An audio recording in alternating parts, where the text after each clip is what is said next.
The Sylhet metropolitan club ইউকের উদ্যোগে এক ইফতার পার্টি অনুষ্ঠিত হয়েছে। 18 মার্চ মঙ্গলবার টাওয়ার হ্যামলেটসের ব্রিকলেন এলাকার ক্যাফে গ্রিল রেস্টুরেন্টে দ্য সিলেট মেট্রোপলিটন ক্লাব ইউকের উদ্যোগে এক ইফতার পার্টি অনুষ্ঠিত হয়েছে। এতে সভাপতিত্ব করেন জনাব ফখরুল আম্বিয়া। উক্ত ইফতার পার্টিতে কমিউনিটি নেতৃবৃন্দের মধ্যে উপস্থিত ছিলেন টাওয়ার হ্যামলেটস কাউন্সিলের সাবেক স্পিকার জনাব আহবাব হোসেন ও বাংলা টাউন ও স্পিটাসফিল্ড ওয়ার্ডের সাবেক কাউন্সিলর জনাব সাদ চৌধুরী সহ কমিউনিটির বিভিন্ন নেতৃবৃন্দ। সিলেট মেট্রোপলিটন ক্লাব আয়োজিত আজকের অনুষ্ঠানে আপনারা দূর দূরান্ত থেকে আজকে এসেছেন কষ্ট করে। আপনাদের সবাইকে অনেক অনেক ধন্যবাদ এবং কৃতজ্ঞতা জানাচ্ছি। আপনাদের এই উপস্থিতি আজকে আমাদের এই অনুষ্ঠান অত্যন্ত সফলভাবে সম্পন্ন হয়েছে। আগামীতে আমরা এভাবে আরো ভালো ভালো প্রোগ্রাম করবো। আপনাদের সর্বাত্মক সহযোগিতা আমরা একান্তভাবে কামনা করছি।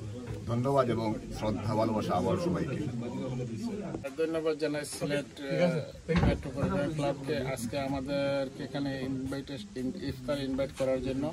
আসলে এখানে যারা ইনভলভ আছেন এই কমিটিতে সবাইকে ধন্যবাদ জানাচ্ছি এবং তারা মানুষের জন্য মানবতার জন্য কাজ করেন। বিশেষ করে এখানে ফখরুল আম্বিয়া সহ আমি যাদেরকে চিনি, ফজল আরো অনেক ভাই আছেন, বাবু রুকন সহ যারা সবাই কিন্তু আমরা কমিউনিটির সাথে একত্রে কাজ করি এবং এই পবিত্র রোজা মাসে আমাদের ভালো কাজগুলো মহান আল্লাহ যেন আমাদেরকে কবুল করেন এবং আমাদেরকে মাফ করে দেন, আরো শক্তি দেন যাতে ভালো কাজ করার।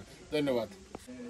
Thank you. আসলে আজকের সিলেট মেট্রোপলিটন ক্লাব ইউকের আয়োজনে ইফতার পার্টির জন্য আমি এখানে এই অর্গানাইজেশনের সাথে যারাই সম্পৃক্ত, আসলে তারা কমিউনিটির প্রতিটি কর্মক্ষেত্রে কিন্তু তাদের সগর্ব একটা অবস্থান আছে। আমি যতটুকু জানি আমি তাদের উত্তরোত্তর সুন্দর কার্যক্রম এবং সমৃদ্ধি কামনা করছি। আপনাদের সবাইকে ধন্যবাদ। আসলে আজকে ইফতার মাহফিল সুন্দরভাবে এখানে আয়োজন করা হয়েছে।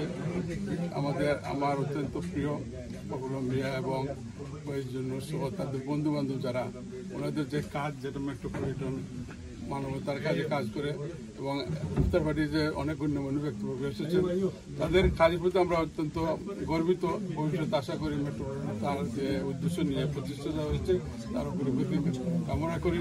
আর আজকে এই মহান ইফতার পার্টিতে সবার জন্য দোয়া রাখি এবং সবাই দোয়া রাখবেন এবং সবাই সুস্থ থাকেন, এটি আমাদের কামনা। ধন্যবাদ আপনাকে। সবাই আপনারা দূর দূরান্ত থেকে আইসেন আজকে রমজান ইফতার করতাম, আমরা খুব খুশি হয়েছি। সবাই ধন্যবাদ।